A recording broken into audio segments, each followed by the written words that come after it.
Marketing position. Once you understand who your target market is, now you need to understand the position of your product. And in very simple terms, a position is a cold-hearted, no-nonsense statement of how you are perceived in the minds of your prospects.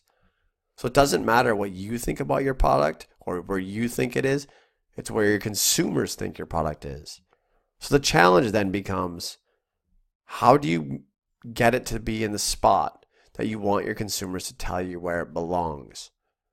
And this is the part where coming up with a quality strategy and how you convey it to your consumers is very, very important. And if you think about the two important things you use are called points of difference and points of parity. So the first step is to understand that generally, if you're going to show a commercial on TV, you have maybe 30 seconds to explain your product and where your product belongs. If you think of an ad on a billboard, it's like, instantly. A Facebook ad, nearly instantly. It's very, very, very hard to get someone to take the time to read about your product, especially a brand new product where they've never heard of it. They just glance at it.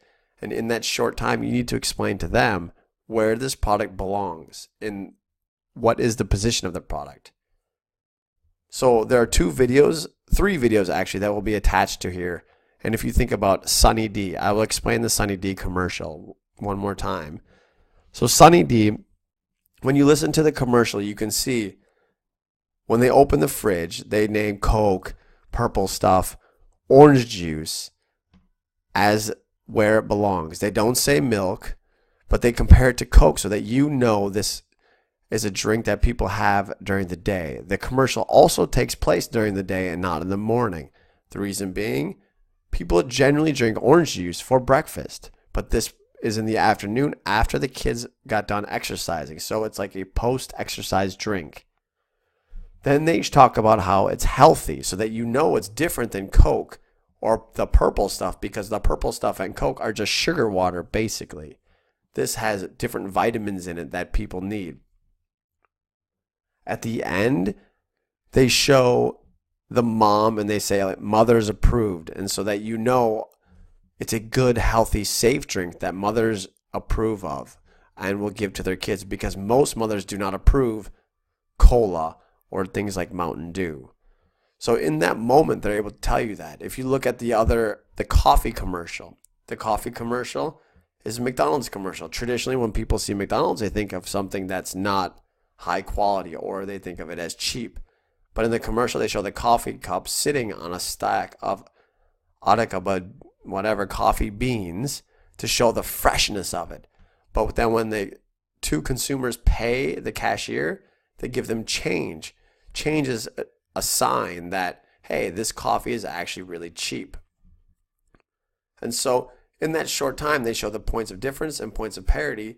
And so when consumers look at it, they can understand that, oh, this belongs for the coffee. It belongs in the same category as Starbucks and Coffee Bean and Caribou and Dunkin' Donuts. But the price is way cheaper, so I should go there. Sunny D, you're able to look at the commercial and you can make the understanding that it belongs as an afternoon after exercise drink with your friends, but it's healthy, unlike Pop and Coke and Mountain Dew or Kool-Aid or whatever your drink is. And so by seeing that commercial, consumers will understand the positioning of the product, and that's how they can start to develop a perception of where the product belongs. If, Brita talks about where they sell themselves in the supermarket. Are you in the organic section? Are you in the regular section? Are you in the frozen section? Are you not in the frozen section? These little cues signal to consumers how to treat your products and what they're good for and where they belong. And that's how we start to develop a perception of the product and the brand.